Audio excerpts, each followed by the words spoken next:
get away from the emotional attachment and put your life first, put yourself first, and make that decision to decide what's going to put you in a better situation.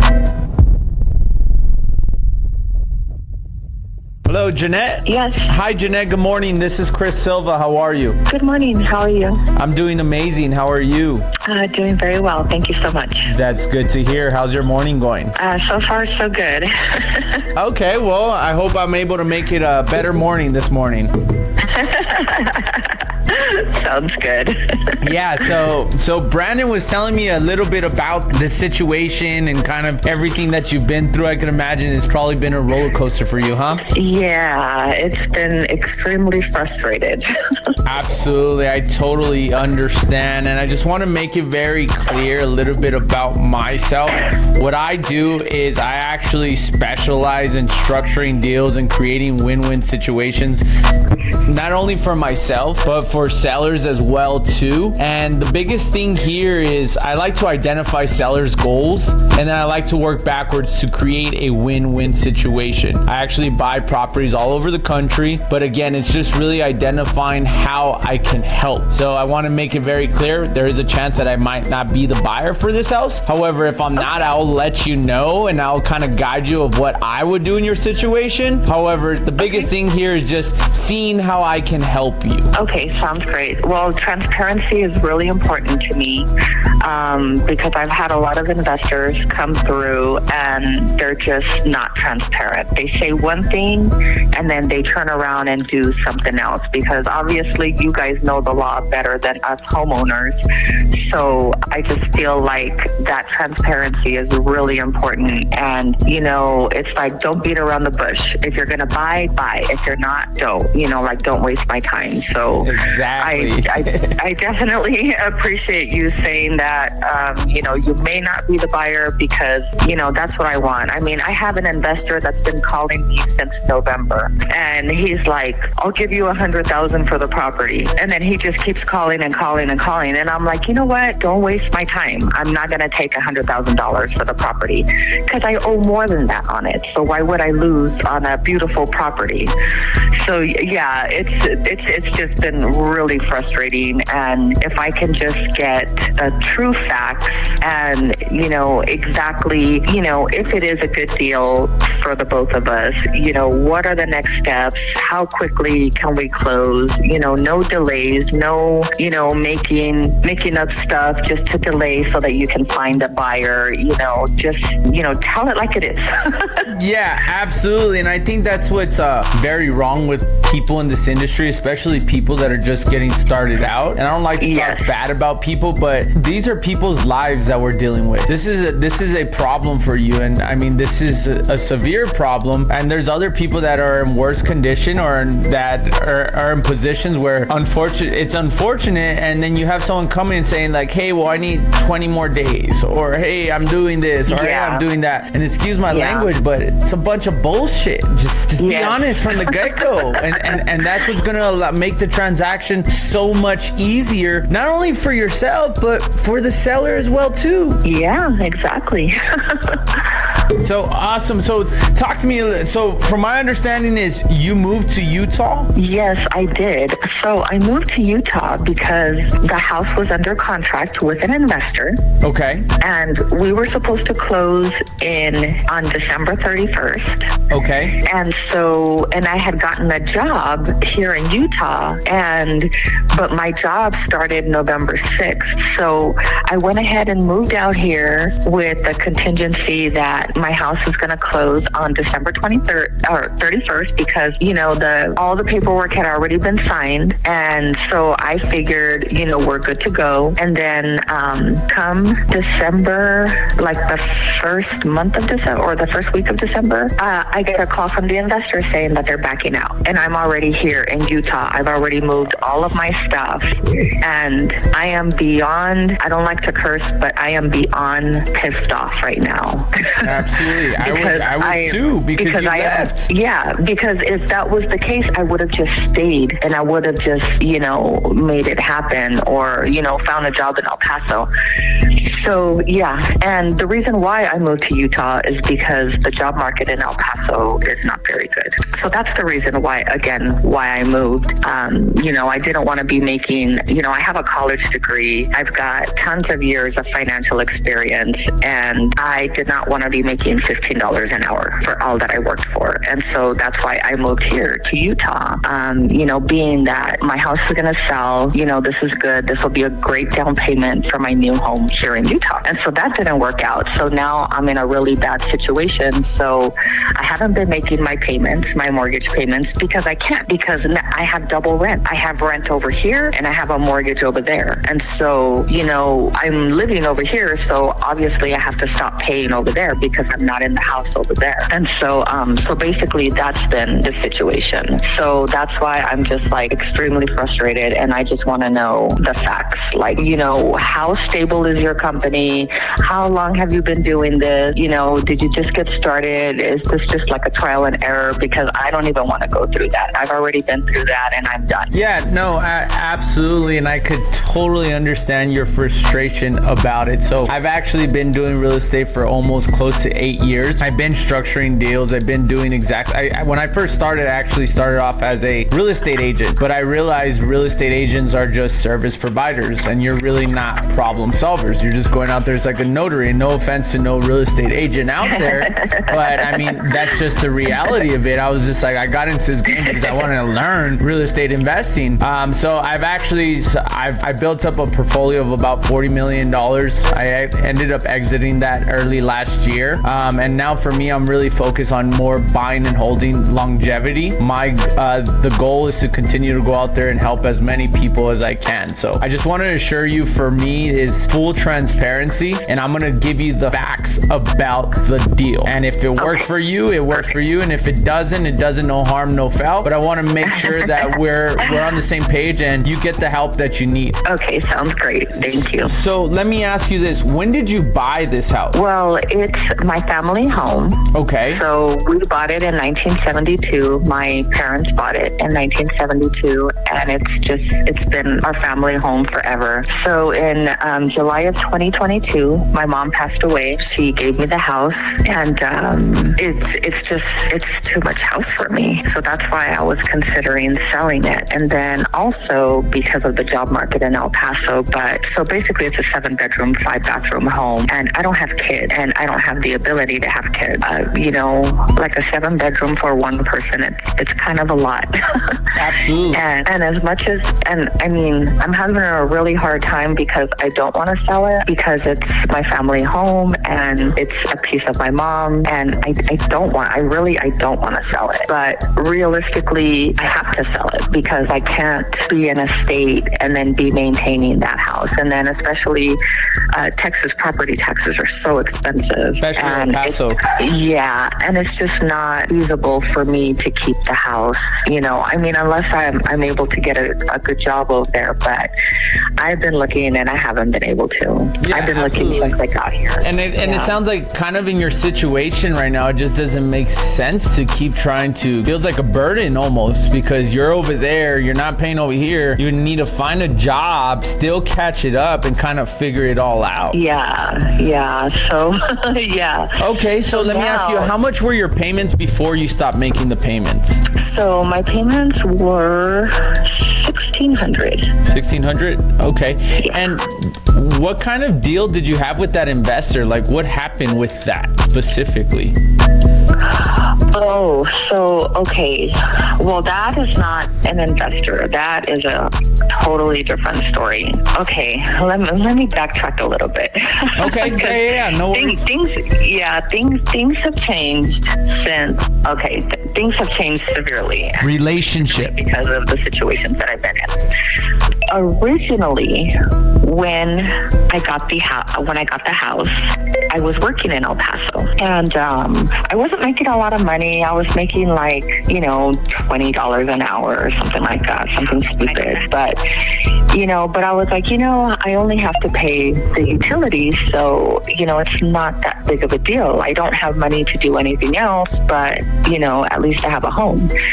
So I did that for a while, and then I told myself this is going to be my retirement home because it's paid off. But then as I was living there, things started breaking down, like, not really breaking down, but I was like, oh man, like I want to change the floors, like I want to do this, I want to do that, like I want to do all these updates. And so I was getting all these quotes to get updates from contractors, and then I got a loan. So I got this loan from Rate Simple, and was still working in El Paso, like again in like December, and because I had started it like in October of 2022.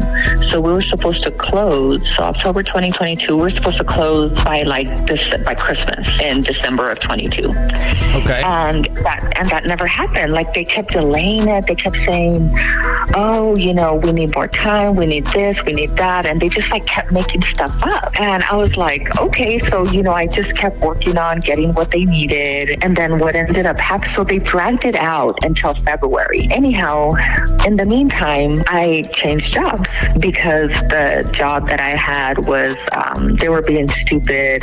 You know how when jobs, they don't want you there. So they're like trying to make your life difficult. Mm-hmm. So that's what they were doing to me. So I was like, okay. I was like, well, I'll change jobs. I changed jobs 2 days before I signed, and they funded me. They gave me the money for the rehab. And then 2 weeks later, they recalled the loan. Okay. So the Rate Simple funded you, and yes. then 2 days later, they recalled the loan. How much did they fund you? Yes. So they funded me $200,000, but they didn't give me $200,000 because I had like credit card debt and I had IRS bills. Okay. So what they did is they made the checks specifically to the IRS, to my creditors, because they said, you need to pay these off. Well, and I said, yeah. So I'm like, okay. So literally they sent me the check and I mailed the check to creditors. What kind of rates did they give you? Or what kind of terms did they give you? They gave me a 5% at 30 years. Okay. So I was like, okay. So they were like, we need the money back. And I was like, what do you mean you need the money back? I said, you guys specifically made the checks out to the creditor. You didn't even give me $200,000. Like I gave them whatever was left, which was like $80,000, I think. Yeah. So that's why I owe on the property now, because I didn't owe anything on the property. And so now I owe like 200 minus 80, like 125, 130. Well, 135 probably with all the interest and taxes. That's what happened. So then I was making payments. I was like, and so they were like, well, you need to refinance, So anyways, so I had this other job, which was my old, it wasn't a new job. I just went back to my old job. So I was working in Phoenix, Arizona, and I had left to take care of my mom. And that's when I was in El Paso and I got the job in El Paso. Well, then I left the job in El Paso and I went back to the job in Phoenix. So it wasn't like a new job. I just went back to my old job. But to them, it was considered I changed jobs. And so like I made the same amount of money and everything. So, there wasn't any change. There wasn't any difference. So anyways, they didn't accept that. They recalled the loan. They said, no, we need our money back. And I said, well, I don't know what to tell you because, I just spent $120,000 because of what you guys did. And I don't have that money. I said, I can't call Discover and say, oh, hey, that $8,000 check I sent you? Yeah, give me back the money. They're not going to do that. I mean, so yeah.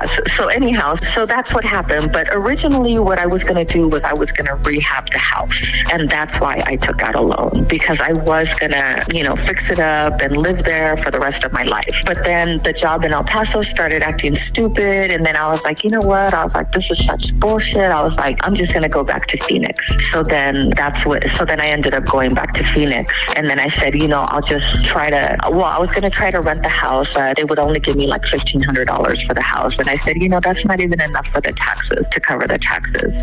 It's like, it was just so stupid. And so anyhow, so that's how I owe the $100,000, is because I was going to rehab the house.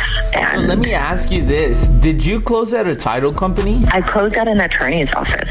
So they made you send back the money, which was whatever was left, but they left you with the debt of what they paid the IRS and the credit cards, right? Yes, correct. Which is the 135. Yes. At a 5% 30-year ammo. Was there any balloon on there or a prepayment penalty? No. Okay. Mm-mm. Wow. So basically you were left with no money because you sent back whatever the difference was, right? Yeah, correct.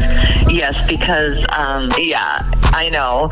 So anyhow, so I was at my it wasn't really my old job. It was just my old employer. It was like a different department. You went back, right? Yeah. So anyways, I went back, and then so I was working there for like 6 months, and then all of a sudden they blindsided me and they said, we no longer need your services. And Arizona is an at-will state. Yeah. So I was like, what? I was like, oh my gosh. So that's how I ended up in Utah, is because they fired me from that job. So then I came over here. And how's it going for you now? It's not good. Have you found a job yet? Yeah. I mean, I was working. Yeah. So, so yeah, I was working here, and I got fired from here as well. Oh my goodness. Yeah. So I don't even know. I'm just like. Are you currently looking for a job right now? Yeah, I'm currently looking. Well, I just want you to know you gotta keep your head high, because every day the sun's gonna rise again. And even when times get hard, you just gotta figure it out and be positive every single day, because it's all perspective. It could be a lot worse. It could be a lot worse. And that's what's been happening. It's like one thing, and then it's like, okay, that went sour, and then something else, and then it's like, oh, that went sour, something else. But yeah, totally blindsided again. So the probation period here was 6 months, and it's the weirdest. Like seriously, I think there's a curse on me, because my supervisor is brand new. She started 2 weeks after I started, right? She was so nice. Like, she invited me to her house on Thanksgiving, like super, super sweet. And 3 months later, she calls me into her office, and HR is in there. And I was like, what? And she was like, I like you, she said, but it's not working out. And you're still under probation, so we're going to let you go today. Like, totally blindsided. I was like, what? Where did this come from? Yeah. So I don't even know. Oh my goodness. Well, it's not a curse, I promise you. The minute you change your mindset, you got to change the way you're thinking. I promise you're going to attract good. And I really believe in energy, and that's exactly how I ended up on this call. And for me, it's just like, how do I share these words to you? And just know, like, you just can't give up. You just got to keep pushing, and there's something bigger waiting for you on the other side. Guaranteed. Yeah. That happened for a reason, and there's something bigger on the other side. Yeah. You just have to look for it, and you have to get it. How long ago was this? This just happened last week. Oh my goodness. Literally just last week. I was like, oh my gosh. I was like, can things get any better? I was like, I can't sell my mom's house. And then I also had it listed. Okay. I had the house listed. Nobody wanted to buy it. There was like no traffic whatsoever. The real estate agent that I was working with, she made it seem like, everything's good. It's going to sell. I have a buyer, Yeah, no, didn't end up happening. So I had it listed, and because she was moving too slow, we were already like 2 or 3 months in. No activity, she was just like contacting me like, oh, I went to the house and I watered your grass. And I'm like, okay, that's not what I want to hear. I want to hear that you're selling my house, not that you're watering my grass, And so, but of course, did you sell my property? I know, right. But are you selling my property? Are you like looking for clients, or are you too busy watering my grass? But anyhow, I was grateful that she was watering my grass, but still, I was just kind of like, okay. So that's when I had found the investor, and they were like, yeah, let's sign the paperwork. Let's do this deal. And they had done this. They had put in the contract, they had put 75 days for closing. And I was like, like, Whoa. wait. And I told him right off the bat, I said, I am not okay with this. And the guy was like, oh, don't worry about it. Don't worry. He's like, we always put like a 75 day. He's like, but we usually close like in 2 weeks. He said, so don't even worry about it. So I was like, okay. So then, he like transfers me. I guess it was like an organization where like they have like closers, and then they have people that work on like different aspects of like the transaction, the investment property. Yeah, absolutely. Yeah. And so then some other guy calls me and he's like, yeah, we're closing in 75 days. And I'm like, no. I'm like, that's If you don't not mind what me the other guy asking, said. who was this guy, or what was their company name?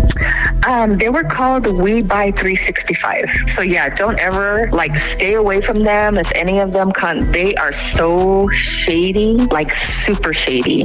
So they did like a bait and switch. They said, oh, they were like, well, we can't close for 75 days. And I said, why? I said, I've already started title work. I said, literally, you just need to exchange the money is it. And they were like, no, well, we have a process here and da-da-da-da-da. Kept giving me the runaround.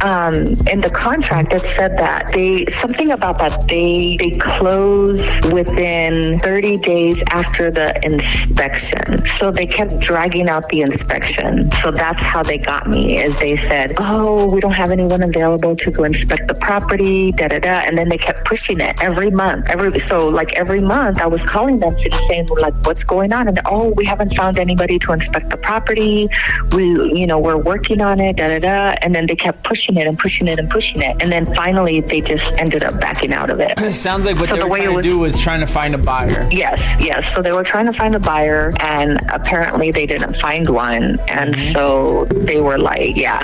And then also the thing is that they were from out of state. I think, just because I'm from El Paso, I know that El Paso doesn't really welcome outsiders. I'm pretty sure that they had a hard time for that reason, because they were outsiders. They were like from Kentucky. And of course, competing with all the hustlers in El Paso, it's like, yeah, they don't stand a chance. Yeah, absolutely. Yeah, there's like way too many hustlers in El Paso. And it sounds like they were just trying to wholesale the property. What were you selling it to them at? We had signed for $350. For $350? Okay, so yeah. That's kind of where I know for a fact this was after with your agent, right? Well, yeah. Well, my agent had it sold, or she had it listed for $450. She had it listed for $450? Yes. And so when the investor said, I'll give you $350, I was like, well, he's got to make money too. So I'm looking right here. Who sounded like a win-win. Was the agent Salvador? No, that was the investor. Oh, I see. Because they had it for $330. That's what it was listed for. Yeah, but that's because that was the investor. Because also the investor said She's lying somewhere. Because I said, you haven't paid me. I said, why are you listing my property? So that was another thing. Another red flag was that I signed the paperwork. They didn't give me any money, and they listed my property without my knowledge, without me knowing. And then they said, well, it's in the contract. And so in the contract, it says that they are able to market the property, which MLS is a marketing system. So that's how they got around that. So yeah, they were just they just weren't transparent with people. you. I think that's the biggest thing, because even my contracts do have market as well too. However, that's something that I disclose in the beginning, and most people try to sneak it in, and it's like, there's nothing to hide. If I'm gonna fix and flip this, of course I want to start putting it out there to the market, but if I'm gonna buy and hold this, I'm gonna say what it is. So I mean, it sounds like there was no transparency with them with you. And again, no, there was none. And you said they had it for $250, or how much did he have it? Because if he was selling it on the market and he was still paying commissions and stuff, how much was he selling? How much did you sell it to him for? No, that's what I'm saying. I sold it to him for $350, and they had it listed.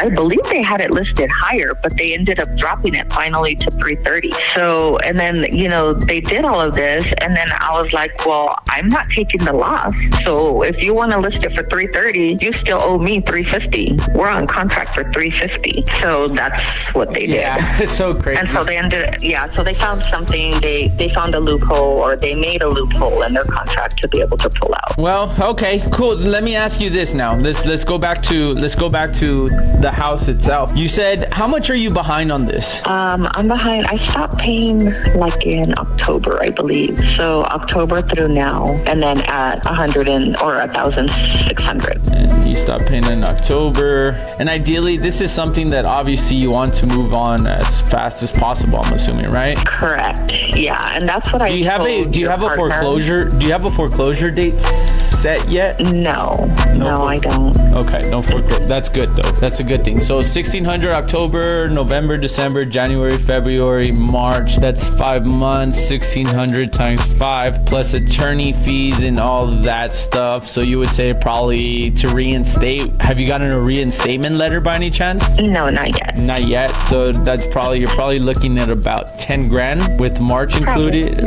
roughly 10, 12 grand, something like that. Okay. And then I also looked at the tax records, and they haven't paid the property taxes. So that's probably like 20 grand because the property taxes are 12. I see. Is that escrowed in your payment? Yep. It is escrowed? Okay. Mm-hmm. Now, so let me ask you this. Were any upgrades done to the property? You said no, right? Because obviously that's when you were about to do that. Yeah, that's when I was about to do that. And things went sour. I mean, there is an addition on the property. That's why it's so big. Okay. And then as far as everything works, everything's functional. It's just that I just wanted I wanted wood floors, I just wanted the upgrades. Yeah, you wanted the 2024 standards. Yeah. No, I hear you. Because I mean, it's live-in ready. I mean, if somebody needed to move in tomorrow, there's nothing that needs to be done. Okay. It's literally clean. Major repairs that you are aware of? Is it refrigerated or evaporative air? It has both. Both. Oh, wow. Yeah. So there's a sliding door that separates the swamp cooler from the refrigerated air. So the upstairs has refrigerated air, and the downstairs has a swamp cooler because the downstairs is small. So we didn't think of changing the swamp cooler because it was sufficient for what you guys were using. Yeah, for what you guys were using. Okay.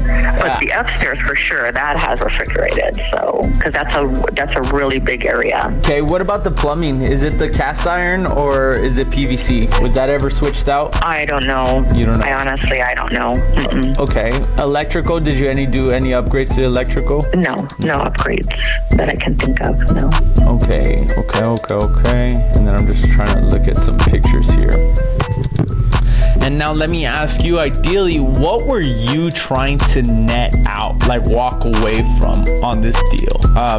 Based off of fees and all that stuff, what was the number that you were trying to make on this? Oh, ideally, and I'm going based off even it being on the market of where it's at and all the fees that were being paid and stuff like that. So minus the 125, what would you be if you told me, Chris, if I was able to get this is what I would be happy with? Well, I think when we listed it, when we worked out the net sheet, when I worked it out with my real estate agent, I was netting out $275. That was net. Everything, all fees out the door.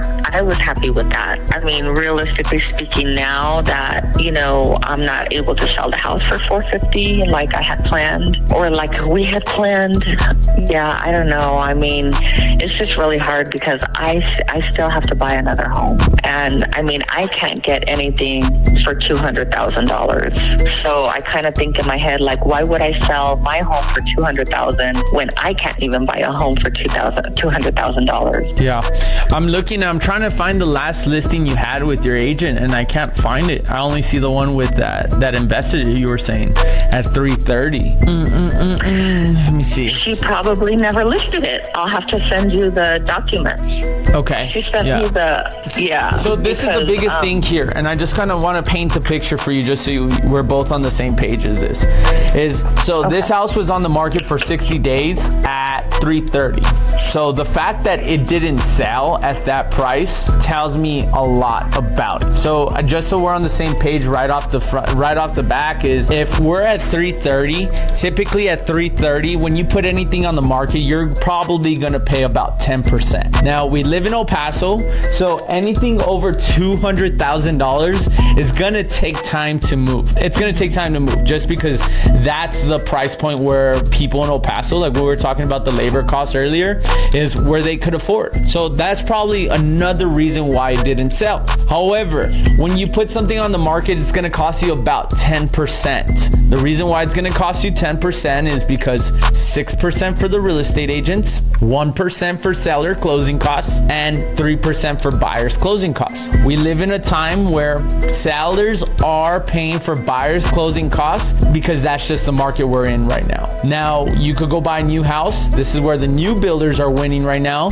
because they're the ones giving the buyers all the incentives. The reason why is because builders also have a loan with the bank where they need to they got to move their inventory. So that's why they're able to sweeten up the deal. However, at 330 times 10%, that's about $33,000 in closing costs. Minus $330,000 of what they had it at, that puts you at 297. 297, and you said you owe about 135, is putting you at 162. Minus whatever your arrears are and all that. So let's just call it 15 grand. It could be in the middle between 10 to 20 because of taxes. That puts you netting about $147,000. Did you kind of follow along on that? Can you just say it one more time? Yeah, absolutely. No, and please slow me down because there's a lot of times where I'll talk fast and it's just like, wait, what did you say? And people don't speak up, but I want to break it down to you like as simple as possible, and I want to make sure that you understand. So they had it on the market for 330. 330 closing costs right there is going to cost about 10%. Okay. So 330 minus $33,000, which is closing costs, puts you at $297,000 gross. So 297 minus the 135 that you owe on the loan puts you at $162,000. Okay, got it. Minus the arrears and taxes, I'm calculating, I thought it was 10. You said because of taxes, it might be 20. I'm saying right in the middle. So let's call it $15,000 that's owed. That puts you at $147,000 net. So that's how I came up with that number based on where we're at. So I just want to make sure are we on the same page that $147,000 would be ideal? And I'm just going based off of the information on the facts that I have right in front of me. Yeah. I mean, I understand that I'm looking at Zillow right now, and I see houses that are way smaller, same zip code, 385,000, 210, 850, let's see, 634. This is net to you, I'm saying. Yeah. So this is net to you as a seller. So this isn't based off of like the way I'm coming up with the value of the property and knowing that it was priced too high is because it was on the market for 60 days at 330. So what I'm saying is if you would have sold it for if you were to sell it on the market today for 330, you would net $147,000. Right. That's after paying off the bank, after paying off the arrears, paying off agents and all that good stuff. That's what you would net. Yeah. Okay. So to me, that right there tells me that's top dollar. And the reason why I'm calling that top dollar is because it was already listed and it didn't sell. Does that make sense? Yeah. So again, like if you were to go with a real estate agent right now and say like, okay, I want to list my house for $450, just say, okay, $450 is going to bring you up to $247. But the thing is since this is public information, someone's going to look, or another agent's going to bring their buyer and they're going to see, wait, you had it listed for 60 days for $330. Why is it listed for $430 now? However, if it didn't sell on the market at $330, it's not going to sell at $430 just based on the condition and as is and stuff like that. So ideally, this is what you would net if the house would sell at $330. Does that make sense? Mm-hmm. Yeah, that makes sense. So I don't agree, but it makes sense. No, absolutely. And this is what I always say is like, I wish I could come up with the values of the properties. However, the market is the one that does all that. So based on what I have in front of me is the house was already listed at $330 and it didn't sell. So $147,000 ideally is what you would be netting if this were to sell at that price. Does that make sense? Yeah, that makes sense. Cool. cool. So now in order to break this down even further, okay, so I want to take this to the next step is, let's see, if we're at 147, 135. Okay, so for me, if I were to buy this house cash, I wouldn't buy it. I wouldn't be able to get you $147,000. That's just the reality of it. Just based on the size of it and how much work I need to go in order to bring it to 2024 standards. However, like I said before, is not every deal am I going to be able to buy cash just because the seller's goals are different. When someone needs me to buy cash, it's just because they need the money now. This is where we're at. This is how we're going to do it. However, I can still help you out because I specialize in structuring deals. Now, the way I would be able to get you to $147,000 is this would be ideally what we would do is I would catch up your arrears. So whatever you're behind, I will catch that up. In order for me to do that, everything's still going to go through a title company. However, the title company is going to ask you to order a reinstatement letter. Now, that reinstatement letter is going to give me exactly what you're behind on the house. Now, what I'm going to do is I would catch up those arrears. I would take over that current mortgage, and that's called subject to. Now, I would take over that mortgage. I would continue to make payments on that current mortgage, and then the $147,000 I would seller finance. Now, ideally, it's not the money up front for you. However, now you start receiving a monthly cash flow. Now, since I am paying top dollar for this properties in the eyes of the market, because again, it didn't sell at the 330. However, this is technically like I would be buying this house at 330 on the market. Now, I would be seller financing you the $147,000. The way this would work is everything would still go through the title company. I would catch up your arrears. What I would do is I'm going to start fixing up the property. Now, I don't know how long this would take me. This is just the name of the way it goes is ideally is I'm going to be making you monthly payments until I'm able to bring that house up to 2024 standards. Now, once I'm able to bring the house up to 2024 standards, that's when I will refinance. Now, for me is I want to refinance as fast as possible because that money's tax-free. Now, when I refinance, you get whatever the balance is of that $147,000 cashed out to you. Now, the reason why we're able to create this win-win situation is I'm able to get you that price. I'm able to stop you from this house going any further into foreclosure. And at the same time, I'm able to get into the property and start doing what I have to do in order to refinance on this property. Okay, and so then what do the payments look like? You said so basically the $147,000 you would be making me payments on that? Correct, exactly. So again, everything's still going to go through a title company. The way you're going to be receiving your payments is through an escrow company. It's a third party servicing company where I'll be making the payments to them, and they'll be making the payments to your bank, and they'll be making the payments to yourself. And what does this payment look like? The payment, it's amortized over 30 years. That doesn't mean that I'm going to take 30 years to pay you off. It's just amortized like a regular mortgage. And $147,000 amortized over 30 years, the payment is $408, and that's pretty high.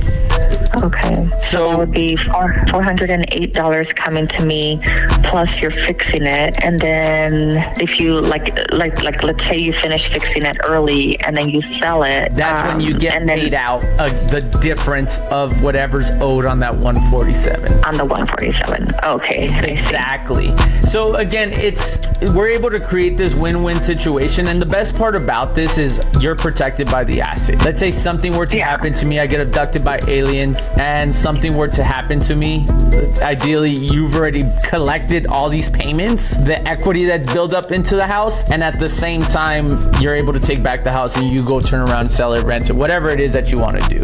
Proposal. Yeah, absolutely. And I think, again, the biggest thing here is, I know it sounds in your situation, it sounds like you would like the cash up front, but this way it's going to allow you to maximize your dollar. Now, another thing is what I can do is I could potentially come up with a cash offer for you, But it wouldn't be you wouldn't net the $147,000, because now when I deploy my cash, I want to make sure that my cash is working for me. So that's why when I buy cash, I buy at a discounted rate. Yeah. So just like, roughly speaking, what does the cash offer look like? Well, let me see. So if we're behind 135, what's the square footage on this house? 4,300. 4,390, almost close to 44. Oh my goodness.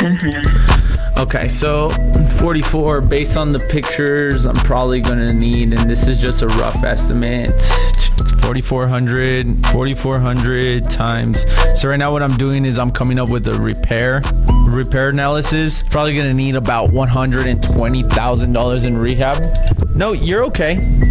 So where I'm thinking is ideally minimum, like quartz countertops, new tile throughout, new windows, all that good stuff, is I'm calculating about anywhere between $25 to $35 per square foot. Usually when we do rehabs, we multiply it by per square foot, and being that this house is such a big house, popcorn ceiling, upgraded light fixtures, probably new ducts where the additions add and stuff like that, is I'm estimating between $25 to $35 per square foot. So I mean, my cash offer is probably going to be estimated about, I would say probably about $50,000 to $60,000 net to you, which is putting me at 185. Okay, so cash offer of 185. And then going back to the way we were talking about structuring the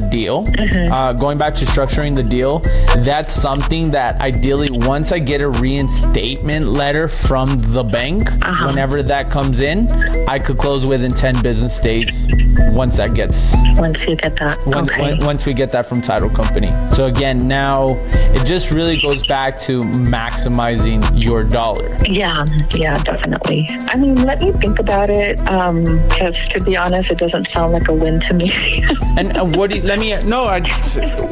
think it is? Is it more because the money part right now, is that really what it is? Because the last thing I want to happen, and I see this happen with sellers all the time, is like, let me go look for another direction, and then they end up in the same situation as far as signing it to a wholesaler or something, and then them promising, oh, we're gonna close, and they never close, and then they end up losing the house on foreclosure. And ideally, it just really comes back down to, why are we gonna go that route when I know I can come up with a solution for you just based on what your goals are? Yeah, I don't know that, because I mean, I was thinking of just filing bankruptcy, because that'll save my house and I don't have to worry about selling it to anybody, and I could just keep it and live in it. So I mean, that's another option that I'm willing to do, because I mean, it just doesn't make sense for me to sell it so low. I mean, you're talking about, that's like a price from like, I don't know, 1975, you know, like and I understand you have to make money. Like, I get it. And I definitely appreciate your transparency and your honesty. But I don't know. I mean, in a way, I would rather just let it go to foreclosure and just not even worry about it, because it's a little bit insulting, you know, and I know, you know, everyone has to make money. Like, I get it. But like, just on my end, especially, you know, knowing how much has gone into that house. I mean, it was $175,000 just for the addition alone. I think I'm just gonna leave it in God's hands, because I mean, if it goes to foreclosure, then, you know, let it be. But I don't know. I just feel like, well, I want to say something. Is you are definitely leaving it in God's hands, and that's why I ended up here, because God sent you me. God sent you me to come and help you. So going back to leaving it in foreclosure, that is not an option for you. There's no way I'm gonna let you just watch this house get foreclosed on, especially a family house. Now, going back to the cash offer, is it a discounted rate? 1,000% it is. Yeah. Yes, it is 1,000%. But now, if we go back the other way to structure structuring a deal is now you have a guaranteed $147,000 in the bank for to say, or an extra stream of income. $400, yeah, it might not seem like a lot right now, but once that house gets refinanced, because for me, more than likely, I'm gonna buy and hold this house. However, once this house gets refinanced, you're able to get cashed out, and who knows where you'll be in that point of time in life. And the biggest thing here is God is making you ready to have this money come to you. That's really what it comes down to. And that's what I'm saying as far as like the win-win. It's you're able to get the price you want. You're getting a cash flow. $400, yeah, it's not a lot of money, but it is a lot of money to some people because that's gas, that's food for the month. I mean, there's so much things you could use with $400. But at the end of the day, you're not losing the house, nor you're not losing on the price of the house. Now, let's say this house were to have listed. If I were to have seen it's just, if it was on the market for $450 and it was there for 15 days, okay, cool. There's a chance I would have made you paid a little bit more. But the thing is this house did not move at $330, and I'm still willing to give you the price of as if it sold at $330. So going back to the $147,000 is you're going to make the money. I understand what you're saying, but I'm a numbers person. Absolutely. And I see the win on your end. I don't see it on mine. What does a win look like to you? Talk to me. No, and the biggest thing is just the situation, and that's why I want to know, what does a win look like for you? Is it more maybe you need money up front, or what does it look like to you? Yeah, the win to me is number one, money up front, and number two, no less than $300,000. That would be a win for me for sure. Maybe a compromise would be $250 cash with a 10 to 15 day close. I know a lot of mortgage officers, and I know that could be done. It's not impossible to close like within 10 days. So I don't know. I want to go back and I want to address I want to get as close as possible to you. Let's talk about the 300 plus. Okay, let's talk about 300, 250. Let's even talk about 250. At 250 plus what you owe. Wait, 250 is what you're saying, right? Yes. 250 minus 135 puts you at only 115. You're leaving $50,000 on the table, right? Or no, not 50. Close to 50. 35, 40. Yeah, 35. 250 minus the what did you say again? 135 of what you owe. Oh, yes. Okay, minus 135. Okay, yeah, you're right. So yes, that does bring me lower than the 147 net. Now, let's kind of, and that's also still not accounting whatever you're behind, the arrears. Just an FYI. But we're just using rough numbers right now. Okay, but I'm also thinking that with the 250, the amount to reinstate my home, I think it's going to be less than that. It's going to be less than the 135. No, well, because that's the payoff amount now. Yeah, but I mean, they have the ability to take less. Okay, well, even better for you. Yeah, well, so that would be even better for you. Well, that's kind of what I'm thinking of and hoping of, I guess. So, okay, go ahead. Sorry. No, it's okay. And again, I want to make sure that before we hang up this phone call, I can help you come up with a solution for this. That is my duty, is to help bring value to you in whichever way I can and help you make an educated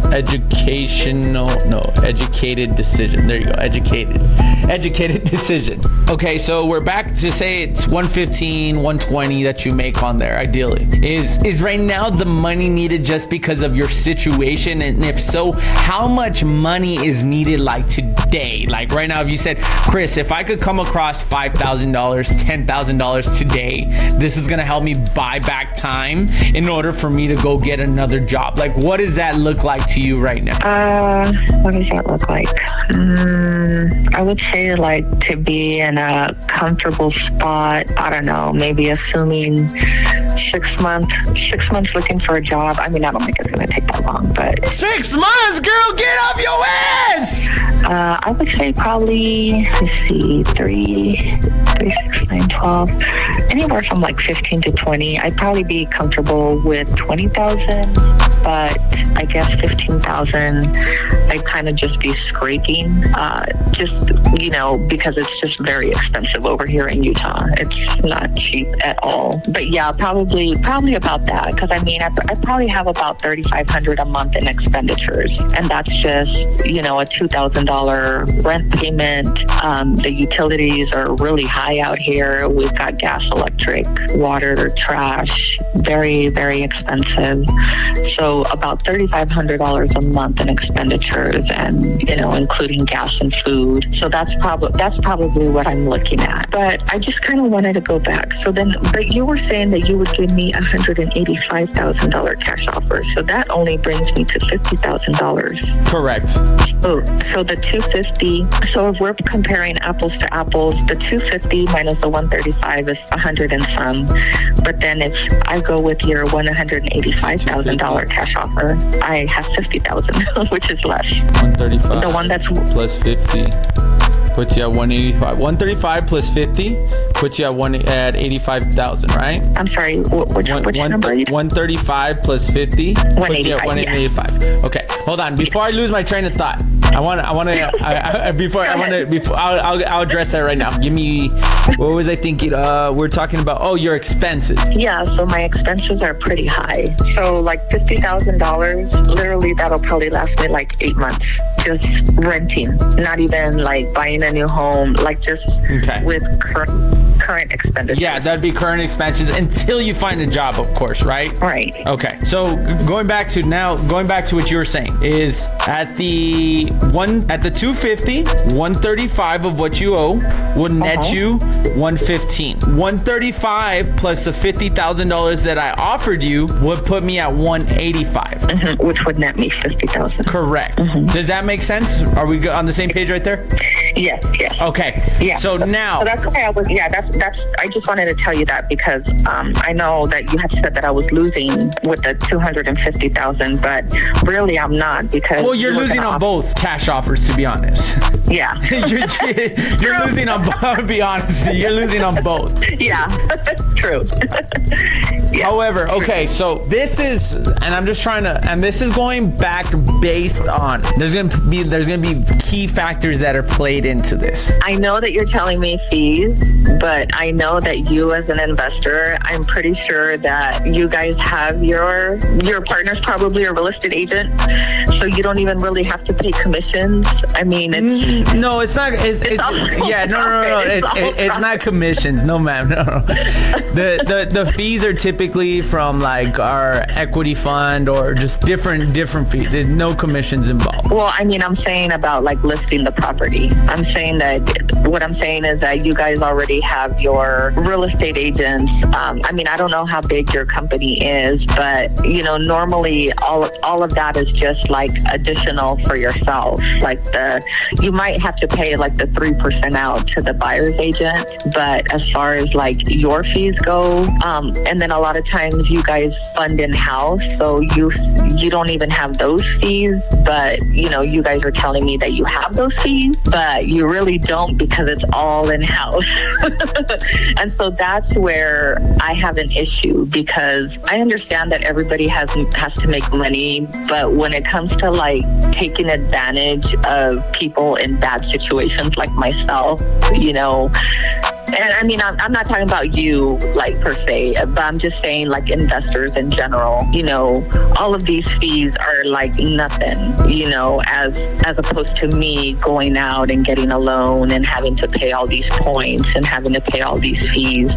Like you guys have connections, so your profit margin is even higher than what you're saying it's going to be. That's what I'm trying to get at. Yeah, no, absolutely. So if I were to go fix and flip this, like I just really want to like break it down for you. So if I were to go and fix this, I mean, it is going to take time, but more than anything, it's going to take a lot of money. And on top of that, there is potential in this property. However, it's like at what cost, at what risk? What if the market never recovers? What if the market continues to crash? Like there's just so much things as an investor. However, that's why for me, I try to be as 1,000% transparent about it. So when I buy cash, like, yeah, I do want to buy for cents on the dollar because because I don't know, especially being a 4,000 square foot house. I mean, last time I did a 4,000 square foot house, I thought it was going to take me 6 months. 2 years later, I'm still working on it. Oh, yeah. So it's just like, again, there's just so much that goes into it, but that's why I'm so transparent about it. Like, yeah, 1,000%. If I'm going to buy this cash, it is going to be a discounted rate, just because I don't know whether it be, like, for example, on this other house, they had cast iron plumbing. I mean, we need to tear up the whole foundation. Now, that's neither here nor there, but I just want to make sure that you have a clear understanding and we're on the same page about it. So going back to, that's where I was able to calculate my cash offer. But now let's go back to, I want to go back to like the structuring of the deal, so that way you're able to maximize your dollar. Like, that's what I want to do, is I want to maximize your dollar. What I'm thinking, and it's just, if this works for you, if I'm able to come up with something that works for you, this is something that we could agree on, that we are going to move forward. Only if it works for you, though. Okay. Only if it works for you. So there's going to be a key factor that plays into here, and that key factor is going to be whatever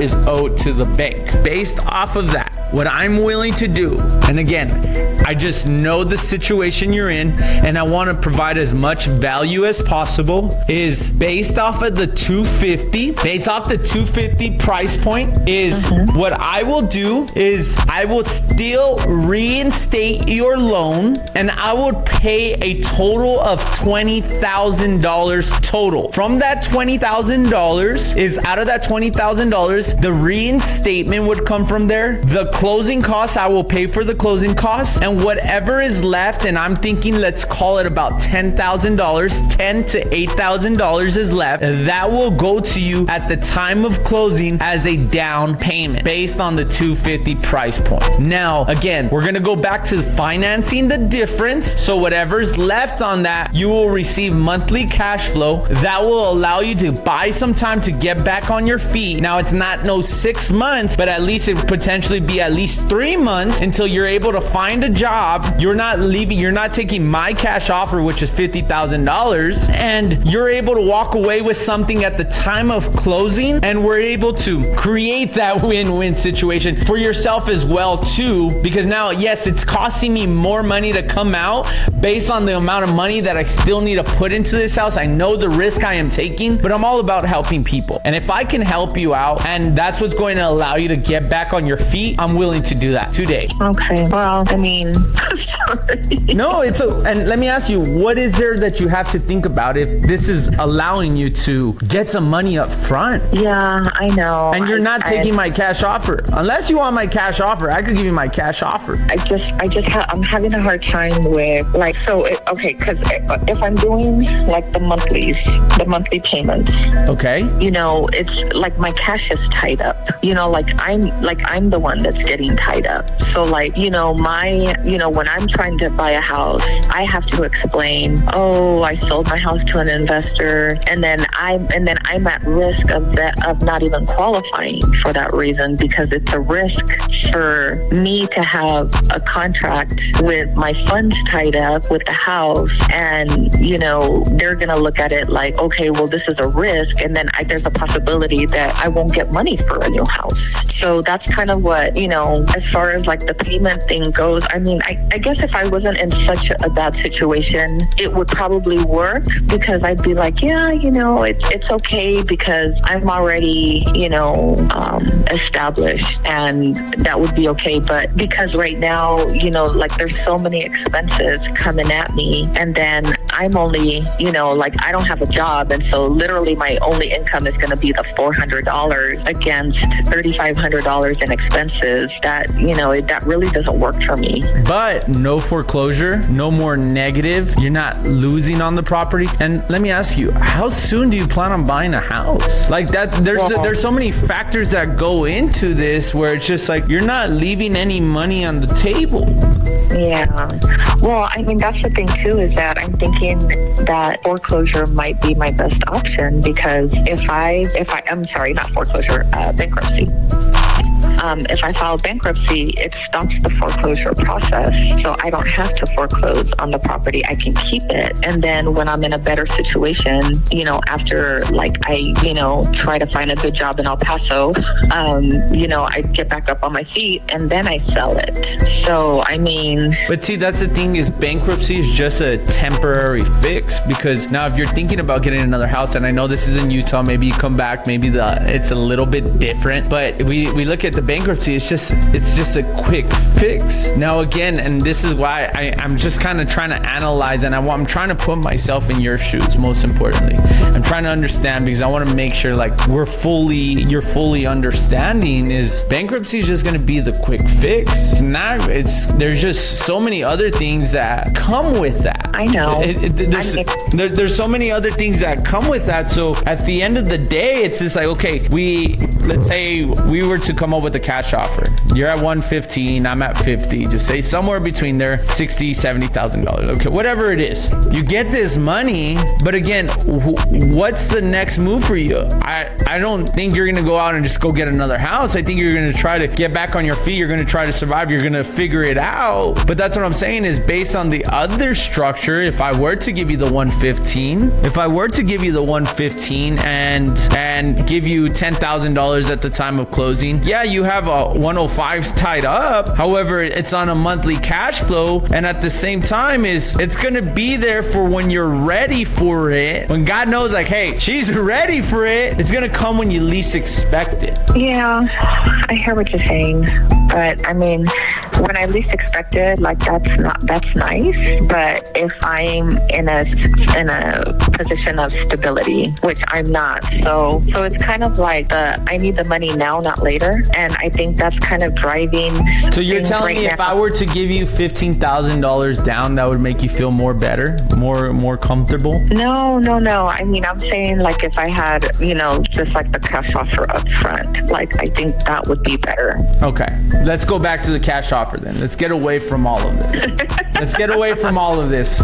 And again, I just want to, and it just based on your situation, what you're telling me is, Chris, I want this money now. Yeah. Awesome. Well, it's not that I want it now, it's out of this state. And I don't know if you've moved before, but moving is very expensive. I spent about $50,000 just to move here. And so now I have to get out of here and move back somewhere else. And because just being out here, it's not what do you call it? It's not feasible for me to be out here because it's very cold. It's snowing right now. Try to think of your wife shoveling driveways of snow. I'm talking 12, 16 inches of snow. Your wife, picture your wife out there shoveling that. It's a lot. And so I definitely don't want to be here in Utah. Yeah. For sure. Because the weather is just too extreme. It's not feasible for me to be here. So now I have to pack up everything and go. And so that's where the issue is coming in, is, as far as like the payments go, because I'm like, well, with $400 a month, that's not going to get me out of here. Yes, I could probably find another job here. But the point is that patience. It's feasible for me to be here. Absolutely. So let me ask you this. Let's go back to that now. See, now you're bringing me back. You're saying with $400 a month is not feasible. What would be feasible for you? Well, what would be feasible for me is not feasible for you. $2,000 a month would be great. That's a whole nother job right there. I know. That's why I'm saying. Okay. But you asked me. Yeah, no. But see, I'm glad, and I love the transparency though, because that's where I want to make sure that we're on the same page. Same page here. So your idea is you want to pack up, you want to move back to El Paso. Well, it's not that I want to. Okay, you would like to stay over there though. A lot of this stuff I didn't want to do. I didn't want to lose my job. I didn't want to lose my house. You're hired. I didn't want to You're hired. Go into I don't want, these are not things that I want. These are things that are just happening around me that I'm having Take control, to deal with girl. and figure out what to do. Absolutely. So, now you just need to gain control. You got to gain control. Yeah. And so the bankruptcy thing, I mean, I know that, you're saying that it's temporary, and I get that, but it's going to be a roof over my head with no payment or some sort of payment plan. And because right now in Utah, as of last week, I don't have a roof over my head anymore, because as soon as I let my landlord know that I lost my job, he's taking the house. So I'm not going to have a roof over my head. But if I file for bankruptcy and I go and I move back to El Paso, but I still need the money to be able to move back to El Paso, I don't know. I don't know what's better. I don't know if bankruptcy is better. I don't know if, I can tell you right now, bankruptcy should be your last option. And that's just truthfully, because it's one of those that's fixing the problem right now, but it's going to cause more problems in the future. Yeah. And I get that. I understand. So why don't we do this? Let's backtrack then again. Let's take another step back. Okay. I'm going to go back to what I said I was going to stop talking about. Is what if I were to give you $20,000 at the time of closing? $20,000. Closing in 30 days. Closing in 30 days. And then after that, 20,000. Well, what is the next? It's going to be the same thing. So the way the structure is going to be is $250,000, $20,000 at the time of closing. You're going to start receiving monthly payments on the first day of the first month, 30 days after closing. So what does that mean? If we close on the 15th, you won't receive the monthly payment till the first day of the first month, and you're going to get those $20,000 at the time of closing. So when we sign, the time of closing, the day the file funds, which is typically the same day or after, the day after, is you receive $20,000. That $20,000, I want you to put a roof over your head. I want you to get back on your feet, and I want you to, in high spirits, know that you can do this. So instead of the 147 net, it's going to be the 250 net? It's going to be 250 minus what you owe, and if it's less, it's going to be less, but it will be about 120 net. Okay, so this is less than the first. This is less than the first, 47. But it's more upfront. And it's more than the cash offer. I'm doing everything I can in my power to give you everything that you want, and to put you in the position, because the last thing I want you to do is file for bankruptcy. I mean, that's the last thing I want to do too, but I mean, that's what you told me. You told me $20,000 would allow you 6 months, maybe up to 6 months. 6 to 8 months is what you said. This gives you opportunity to go. Whatever your next move. All I'm hoping is you don't spend this all in 1 month, because there is people out there that will mismanage their money, and I want you, whatever it is that you need, you spend a little bit, you live, you lower your expenses, and you figure a way how to increase your income. You go get a job, you go find something that's going to get you back on your feet. Maybe it might happen month 1, maybe it might happen month 2, but now you also have extra income that if you do want to go buy a house, now you have enough for a down payment, and you're not in foreclosure, and at the same time you're collecting another cash flow. Who knows what that next job might pay you, but at the same time you still have money coming in over here. This is just another lap around the race. Okay, well, I'm still losing the house for $100,000. No, for 120. What was it? Yeah, it was 250 minus. You said you owe. It might be less than the 130, 120. So if it's less than 130, that's what you get. You get more if it's less. And on top of that, you're not losing the house. The house is going in good hands. I promise you that. And if you come back to me in 5-10 years and you tell me, Chris, I want to buy back the house, I will sell you back the house in 2024 standards. I mean, I'm giving it all to you. It's really like my I don't know how to say it, but I've poured it all out to you.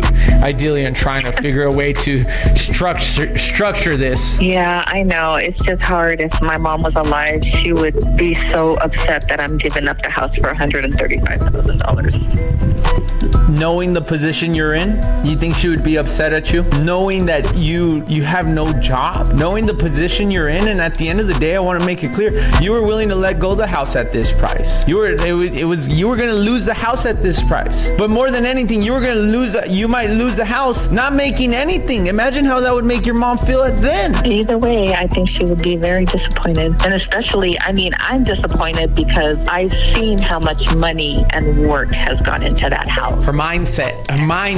It's just sad for somebody to discount it. But I mean, I guess, that's just me. I mean, that's not your issue. That's my issue. That's what I'm struggling with. And that's why I feel like maybe I should just file for bankruptcy. Even though it's going to hurt me, it's going to save the house. You got to stop hurting yourself, though. The house, I understand you're emotionally attached to it, but you cannot let your emotions control your future. You got to take control of your life. I think that's the biggest thing here, and I think that's what's holding you right now is the emotional attachment to it. And this happens in life, and I've been here. I've been in positions like that where, like, the biggest thing here is we need to learn to take control of it. And right now, you cannot be emotional. You got to pull all your emotions away from this, and you need to allow yourself to leverage this to bounce you up. Right now, it might feel, I don't know the exact position you're in. I don't know if this is the worst thing that's happened to you, or you feel very low, or you feel at the bottom. However, use this as your bounce back, and only you can make that decision. I can't make that decision for you. No one can make that decision for you. Only you can.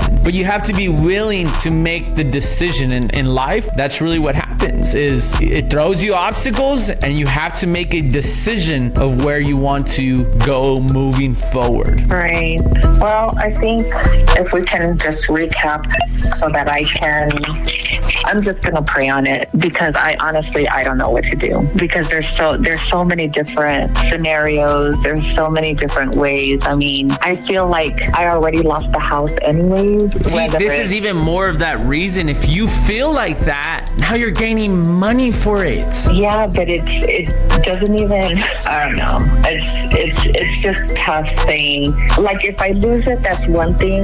But if I'm making an agreement saying, I'll take $50,000 for the house, I mean, that is just really sad. That is really sad. I don't know. I'm trying to figure out which one is the lesser of the sad. Is letting the house go into foreclosure and just letting God handle it? God sent you me. God knowingly accepting $50,000, knowing that that's not going to get me anywhere either. So bankruptcy is not going to get me anywhere. $50,000 is not going to get me anywhere. $100,000 is not going to get me anywhere, because that's not even enough money. That's not even half of a down payment for half of a home. I'm even looking in El Paso. I haven't seen anything less than $280. So I mean, I don't know. I'm having a really hard time. Jeanette, and it doesn't help that I have the emotional attachment, like you said. I do have that because it's my childhood home. It's kind of like homeless people. It's like, you know, when you're a kid, you don't tell yourself, oh, I want to grow up and be a homeless person. That would be so fun. You know, like, you just don't want to do that. And,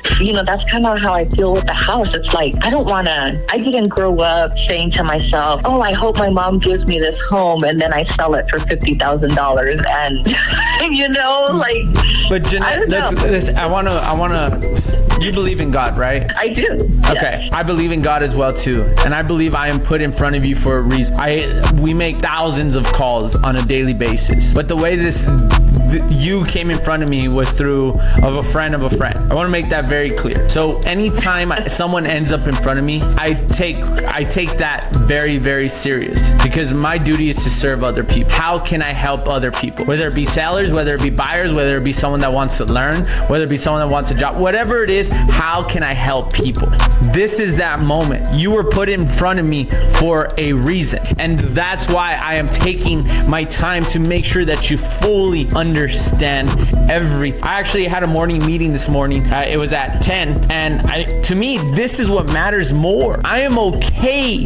I'm sorry. I know. Don't be sorry. Don't be sorry. I am put in front of you for a reason. And I want to make sure you make an informed, educated decision.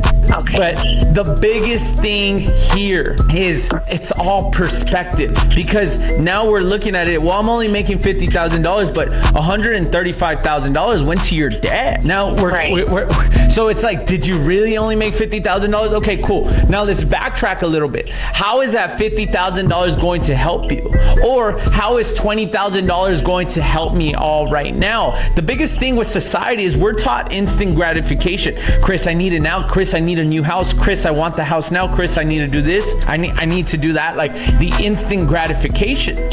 Life is patience. It's patience. When it rains, it pours. And I'm pretty sure this is not the first time you've been through a hard scenario. But think about every scenario that you've ever been through that you thought was hard, and you're like, oh my gosh, how am I gonna get through this? Think about every single time that you've overcome that. Every single time since you were little, you've overcome it. You've overcome it. You've overcome it. So now let's fast forward. Let's talk about, what is this going to allow you to do? Let's take it one step at a time. What is this going to allow you to do? And what kind of position is it going to set you up for to be able to go get a job? Whether it be the cash offer or whether it be the $20,000. The $20,000, okay, now I get $120,000. 120, yeah, let's call it $120,000. I make $100,000. What is that going to do for me? And where am I going to be 6 months from now? And then let's talk about how fast we can get this done. And you're just going to be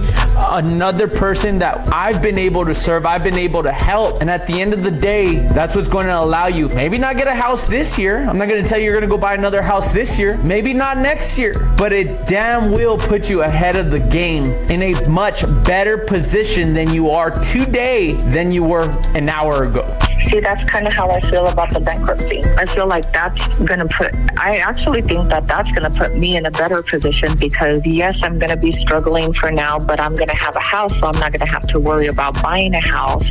And then when I'm back on my feet, I can sell the house. What about the bankruptcy? No, that's what I mean, the bankruptcy. So that's what I'm saying. You're still in the bankruptcy though. That's the thing that goes on for 7 years. You're still putting a Band-Aid. It's just you're putting a Band-Aid on something that's a problem. Well, and then on top of that, you still have the taxes and the insurance. Yeah, and that's what I'm thinking of, is that maybe $12,000 a month. That's $1,000 a year.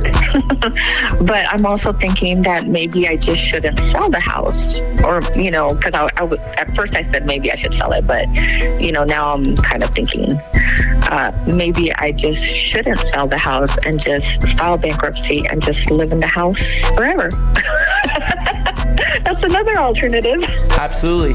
It really just comes back down, Jeanette, to your goals. And I think you're in a position where you need to act fast. And this is me. Let's get away from me even buying this house. Let's get away from that. Is if you in your heart feel that this house is going to allow you to be put ahead in life, and you think your better decision is to move back to El Paso and move into this house, and you even told me right now this is a big house for me. But if you in your heart feel like this is a house that you want to make your forever home, do it fast. Now, if there is something in your heart that is telling you otherwise, that is your subconscious talking to you.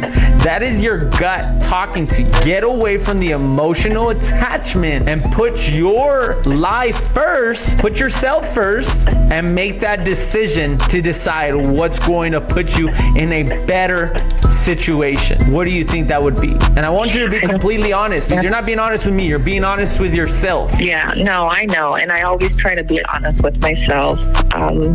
That's kind of why I'm just throwing out those scenarios, because I don't know. I'm not the type of person that can make decisions on the spot. Well, actually, I used to be that type of person. And that's how I got involved in all these wrong decisions, because I would make rash decisions. So I'm trying to slow it down, be patient, pray on it, and that happened 6 months ago. Huh? That happened 6 months ago when you stopped making the payments. And again, it It happened twice if you think about this. Like, I want to make this clear. It's like, you've been praying about it. The moment that investor backed out was something. The agent happening to you was another thing. On top of that, like, there's so much in this. There's just so much in this. That's why I'm thinking that maybe I just need to keep the house. Okay, and let me ask you this. Ready? My next thing is, are you ready for the cost to move over here? Are you ready for the cost to fix up the property? Are you ready for the cost? There's so much like this, and I'm just like, now it keeps unfolding in my brain. It's just thoughts that I want to share with you. Because now I'm thinking about it, you come back, okay, you still need to find a job. What was the reason why you moved out of here? Because you couldn't find a job that was high paying. I know. Now we go back to that. It's just like, there's so much that goes into this. Now, another thing is, if you don't, it unfolds, Jeanette, and I've seen situations like this all the time, and I just want you to set yourself up in the best position you can. Yeah, and I do too, and that's why I'm thinking, because like every time I try to sell this house, it's just like not selling, and it's like, why? It's a beautiful home. I know you haven't seen the inside, but see, I think that's your emotional attachment to it. I'm not saying it's an ugly house, but the numbers just don't make sense. Why do you think it didn't sell for $330? Yeah. Like, but see, that's the false reality that you keep feeding yourself. Like, no, it's a big house. I love it. Yes, Jeanette loves it. But what about the market? The market is what dictates the value of your property. And that's just the unfortunate. And I really think this even goes back further into the way we're taught, the way we're raised, is the American dream is to buy one house throughout your whole lifetime. Yeah. So now it's embedded in us, like, this is the only house that we've ever worked for. This is our house. This is our house. This is our house. This is our house. No, this is what our house is valued at. Look at what just happened to Trump. He said his property was worth $600 million. They're coming back and saying it was worth $24 million. But the market is what's going to dictate that whole court case. Yeah. Not Trump, not the court, the market. What's sold in that area? What went on in that area? What's happening? And again, it really comes back down to, I think it's just the emotional attachment, Jeanette. I agree. And I don't want you to lose out on something that God is putting right in front of you to put you ahead of the game. It's a game of life.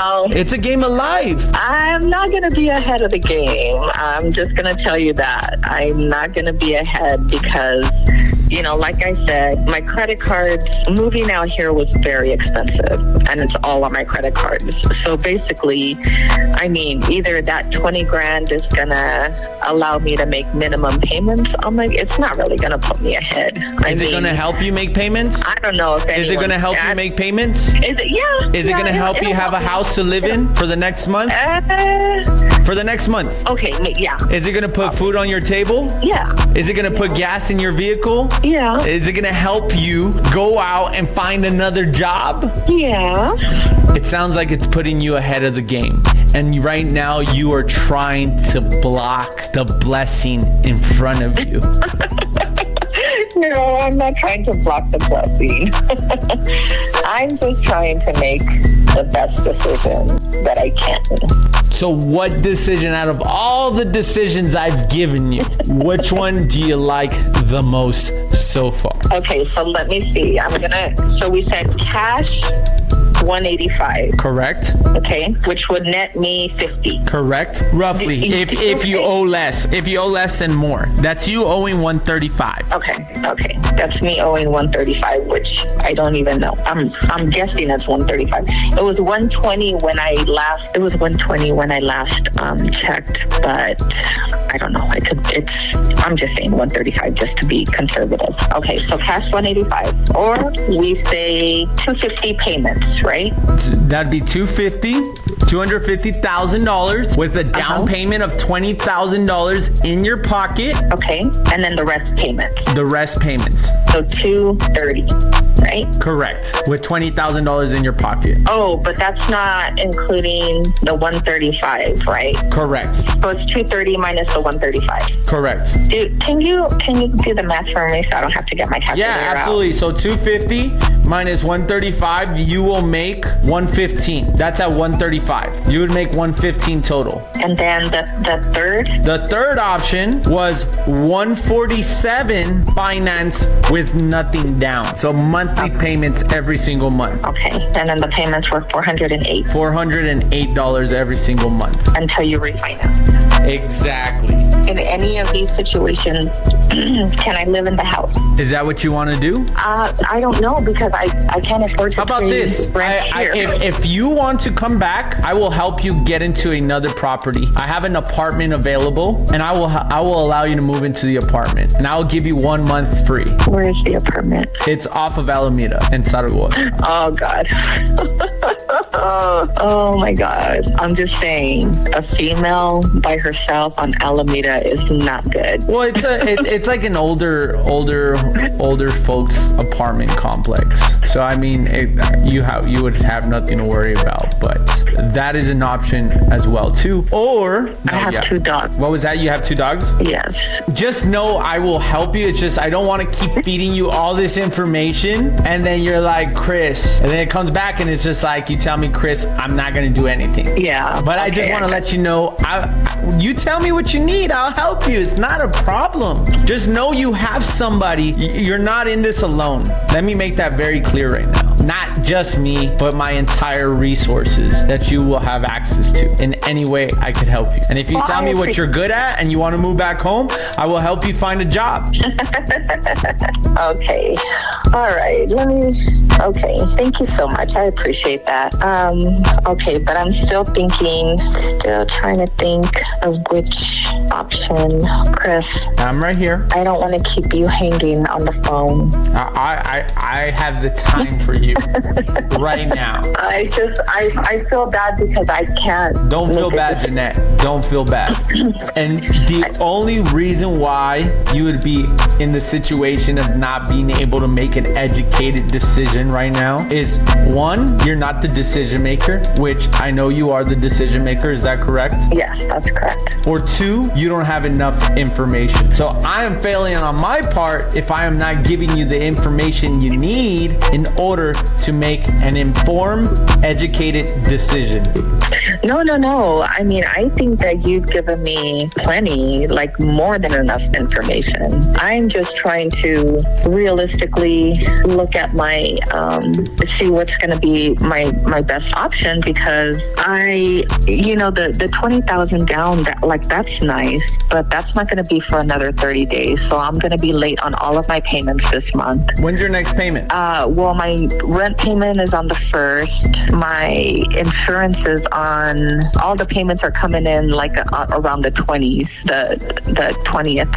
So it should be the 19th. So going back to your rent, I mean, as far as the 30 days, Roxanne, it can be sooner than that, just because, again, how fast the bank gets as a reinstatement and all that. But if that's your next concern, being late is not going to destroy your life. I promise you. But now if you talk to your landlord, and I will personally talk to him myself, I will jump on a phone call with him and make sure that he understands. And again, I want to do the most for you because I know the feeling, and I've been in the situation, not the same situation, but that feeling of not knowing, the unknown. Yeah.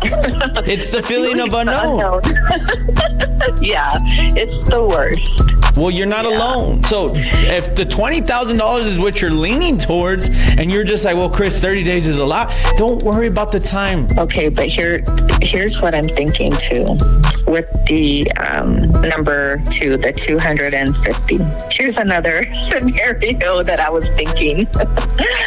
You tell me what your thoughts are. What if we do a scenario kind of like you just give me a down payment just so that I can get somewhere, like to another home, or maybe continue renting this home, I don't know. And then what if you fix the house and then you sell it back to me? Is that a possibility?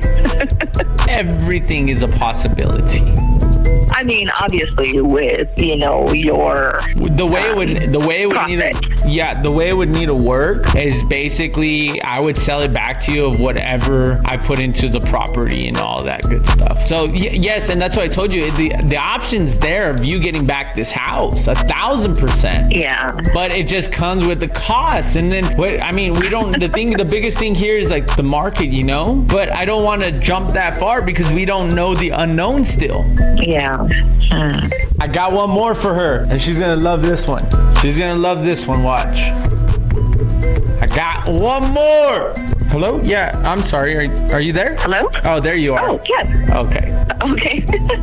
I was going to say, I mean, would you be able to give me like a dollar amount saying, hey, you know, we can put this much down, but then once we're finished fixing it, we'll sell it back to you at this amount? No dollar amount. Let me ask you, do you know what's wrong with the foundation? I don't think there's anything wrong with the foundation. When was the house built? 1972?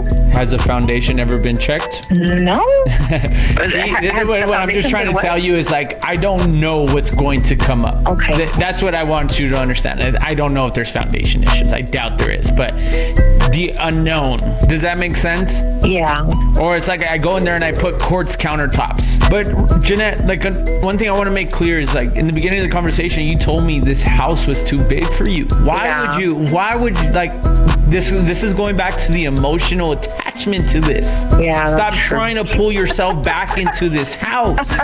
Okay. And yeah, nobody's going to tell you what I'm going to tell you, but I want to give you the realness. I want to be real with you. It's like you keep trying to pull yourself back. Yeah, you're right. Okay, you're right. I guess I'm just having a hard time because, you know, it's like the Lord told me I'm going to move and I don't know where. And so that's why I'm thinking bigger and better things. I don't know. Oh, I know. I mean, you know, obviously I want bigger and better. Well, you have to speak it to existence. You got to get out of that mentality. Right now, it's your mentality. Your mentality is like, I don't know. He's telling me I got to move, but I don't know where. You know what? God, help me. I want something bigger and better. I want a better opportunity. Where am I moving? Where am I going?